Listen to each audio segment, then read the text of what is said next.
If I drive across a U.S. border, I know I have to stop at a Border Patrol checkpoint.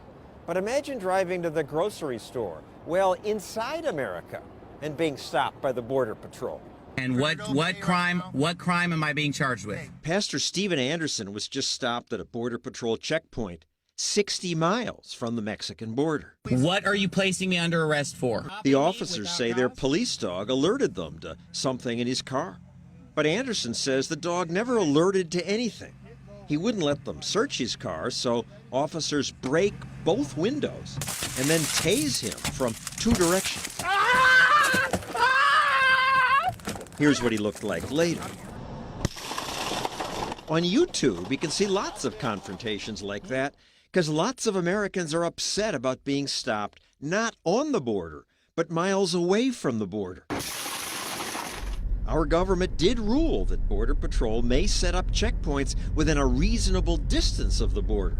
What's reasonable? They set that distance as 100 air miles from any external boundary of the United States. 100 miles. That's where most Americans live. 2/3 of the people live in these spots. It's entire states, all of Florida, more than half of California, all of Maine, all of New Hampshire. Agents tell people that all residents are suspect simply by virtue of living in southern Arizona. Well, America does need to police our border. Rick Rainierson understands that. He's an Air Force pilot who served in Iraq and Afghanistan.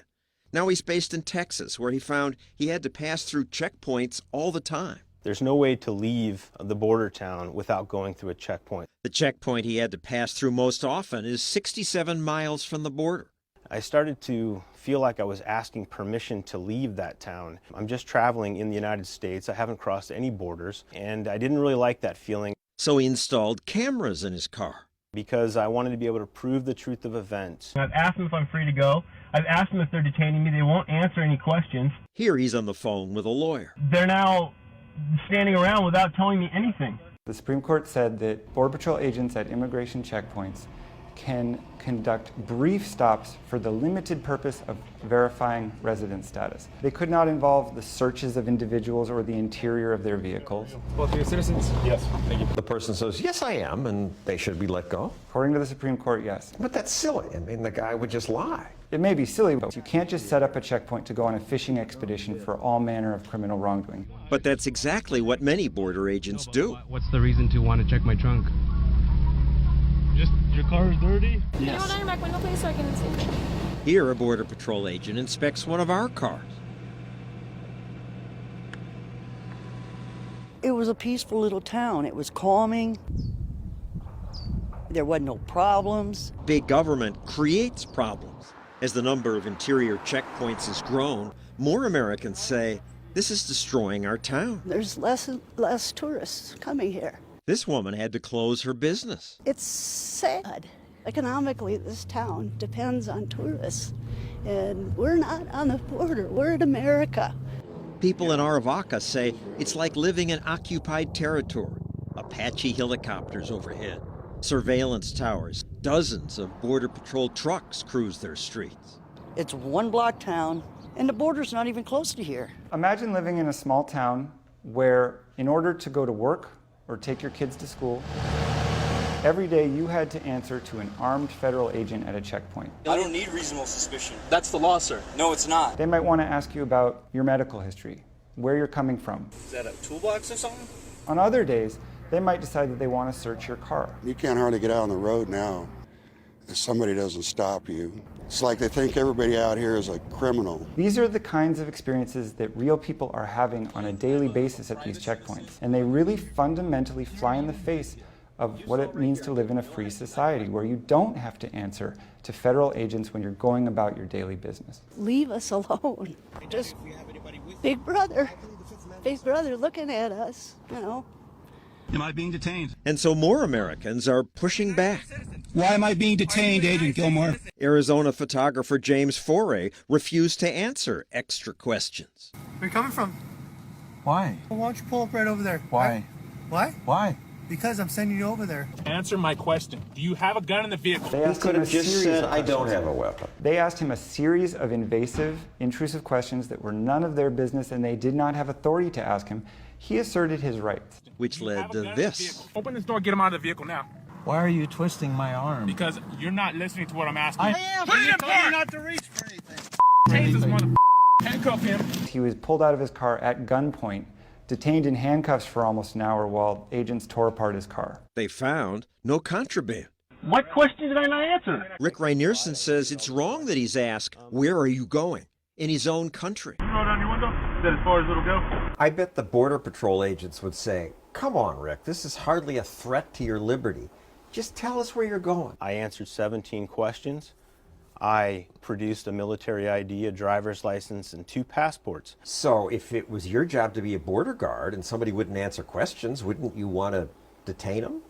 Well, you might want to, but unless you have reasonable suspicion for a crime... I'm suspicious because he won't answer questions. Lack of cooperation cannot be used as a basis for reasonable suspicion. This is a person who's having to stop in the middle of a road, who's done nothing wrong, and finds himself surrounded by armed government agents with dogs. The Border Patrol would not respond to our questions about this. So Congressman Peter King defended the agency. I think of Border Patrol as Border Patrol. These are inland. If there's reasonable cause to do it, you can do it. I mean, we do have, remember, when people come into this country illegally, they don't stay on the border. They keep going. If people aren't immediately compliant, they'll break a window. People have been tased. I am not aware of any significant abuses at all. I'm on the Homeland Security Committee. If anything, the complaints we get is there's not enough strict enforcement. Isn't there something un-American about 100 miles from the border, American citizens having to prove we're Americans just to drive to work or the grocery store? We live in a very upsetting world. You always have to balance the equities. Americans have the right to be free in their own country, to drive within their own country. Real freedom lies in the thin space that separates an American citizen from an armed member of their government.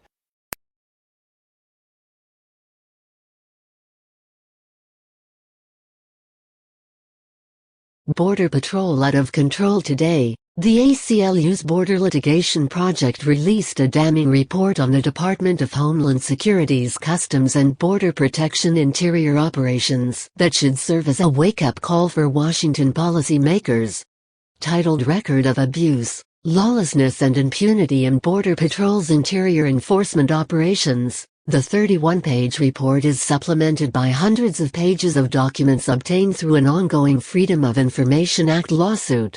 The ACLU Arizona chapter's summary of the report noted the following.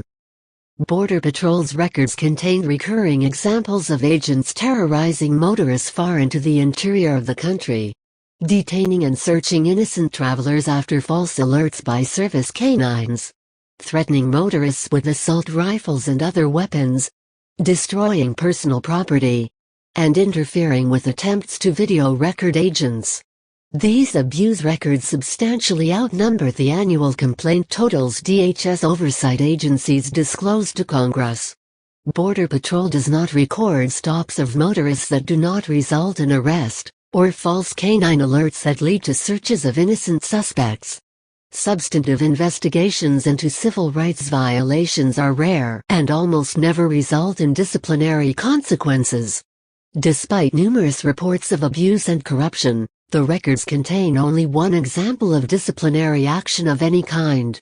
Border Patrol's own data undermines the agency's public claims that checkpoints are efficient and effective. In 2013, Tucson sector checkpoint apprehensions accounted for only 0.67% of the sector's total apprehensions. The same year, Yuma sector checkpoint arrests of U.S. citizens exceeded those of non-citizens by a factor of nearly 8, and in 2011, by a factor of 11. The discrepancy between the complaint totals found in this report and those actually reported to congressional oversight committees raise fundamental questions about the integrity of the DHS oversight and compliance process, both inside DHS and on Capitol Hill. Details on several incidents contained in the press release accompanying the report are chilling. A Border Patrol agent in Green Valley, Arizona, followed a store employee into a parking lot, approached the individual with a service revolver drawn, ordered him to his knees, and handcuffed him. When other employees approached, the agent yelled, "Stay away or I'll shoot you." After 10 minutes, the agent removed the handcuffs, released the employee, and drove away.